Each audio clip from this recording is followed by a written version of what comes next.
Hi hello ನಮಸ್ಕಾರ ವೀಕ್ಷಕರೇ, welcome to my channel. Singapore ಪ್ರವಾಸದ 7ನೇ ಭಾಗಕ್ಕೆ ಸ್ವಾಗತ. ಈಗ ನಾವು ಸಿಂಗಪುರದ ಪ್ರಸಿದ್ಧ ಸಿಂಗಪುರ್ ಕೇಬಲ್ ಕಾರ್ನಲ್ಲಿ ಪ್ರಯಾಣ ಮಾಡ್ತಾ ಇದ್ದೇವೆ. 1974ರಲ್ಲಿ ಈ ಕೇಬಲ್ ಕಾರ್ ಪ್ರಾರಂಭ ಆಯಿತು. ಮೌಂಟ್ ಫೇಬರ್ನಿಂದ ಸ್ಯಾಂಟೋಸಾ ದ್ವೀಪದವರೆಗೆ ಸಮುದ್ರದ ಮೇಲಿಂದ ಸಾಗುವಂಥ ಈ ಅದ್ಭುತ ಪ್ರಯಾಣ ತುಂಬ ಖುಷಿಯನ್ನು ಕೊಡುತ್ತೆ. ಸುಮಾರು 100 ಮೀಟರ್ಗಿಂತ ಹೆಚ್ಚಿನ ಎತ್ತರದಲ್ಲಿ ಪ್ರಯಾಣಿಸುವಾಗ ಹಸಿರು ಕಾಡು, ಸಮುದ್ರ, ಹಾರ್ಬರ್ ಮತ್ತು ಸಿಂಗಾಪುರದ ಸುಂದರ ನಗರ ದೃಶ್ಯಗಳನ್ನ ಒಂದೇ ಸಾರ್ತಿ ನೋಡಬಹುದು. ಸಿಂಗಾಪುರಕ್ಕೆ ಬಂದರೆ ತಪ್ಪದೇ ಅನುಭವಿಸಬೇಕಾದ ಆಕರ್ಷಣೆಗಳಲ್ಲಿ ಈ ಒಂದು ಕೇಬಲ್ ಕಾರ್ ಪ್ರಯಾಣ ಕೂಡ ಒಂದು.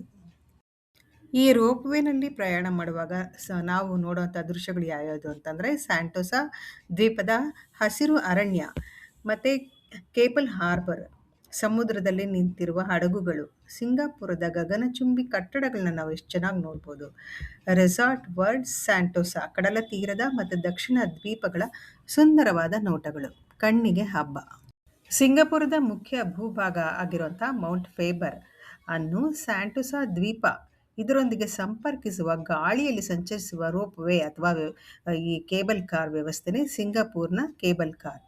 ಇದು ಕೇವಲ ಸಾರಿಗೆ ಸಾಧನ ಆಗಿಲ್ಲ, ಆದರೆ ಅದ್ಭುತ ದೃಶ್ಯಗಳನ್ನು ನೋಡುವಂಥ ವಿಶೇಷ ಅನುಭವ ನೀಡುವಂತಹ ಪ್ರವಾಸವಾಗಿದೆ. ಈ ಒಂದು ಕೇಬಲ್ ಕಾರ್ ವ್ಯವಸ್ಥೆ ವಿಶ್ವದಲ್ಲಿ ಕಾರ್ಯನಿರತ ಬಂದರಿನ ಅಂದರೆ ವರ್ಕಿಂಗ್ ಹಾರ್ಬರ್ ಮೇಲೆ ಹಾದು ಹೋಗುವಂತಹ ಮೊದಲ ಕೇಬಲ್ ಕಾರ್ ವ್ಯವಸ್ಥೆ ಅನ್ನುವಂಥ ಒಂದು ಬಿರುದನ್ನು ಪಡೆದಿದೆ. ಈ 2024ರಲ್ಲಿ ಈ ಕೇಬಲ್ ಕಾರ್ ವ್ಯವಸ್ಥೆ ತನ್ನ 50ನೇ ವರ್ಷದ ಸಂಭ್ರಮ ಗೋಲ್ಡನ್ ಜುಬ್ಲಿಯನ್ನು ಆಚರಿಸಿತು ಅನ್ನೋದು ಇಲ್ಲಿ ವಿಶೇಷ. ಸಿಂಗಪುರ್ನ ಪ್ರಸಿದ್ಧ ಕೇಬಲ್ ಕಾರ್ ಪ್ರಯಾಣ ಕಣ್ಣಿಗೆ ಹಬ್ಬವನ್ನು ನೀಡಿತು, ಮನಸ್ಸಿಗೆ ಸಂತೋಷವನ್ನು ಕೊಡ್ತು. ಈ ಒಂದು ಎಪಿಸೋಡ್ ನಿಮಗೆ ಇಷ್ಟ ಆಯಿತು ಅಂತ ಅನ್ಕೊತಾ ಇದ್ದೀನಿ. Please like, share and subscribe. ಮತ್ತೆ ಮುಂದಿನ ಒಂದು ಭಾಗಕ್ಕೆ ಪ್ರಯಾಣ ಮಾಡೋಣ. ಜೈ ಶ್ರೀರಾಮ್.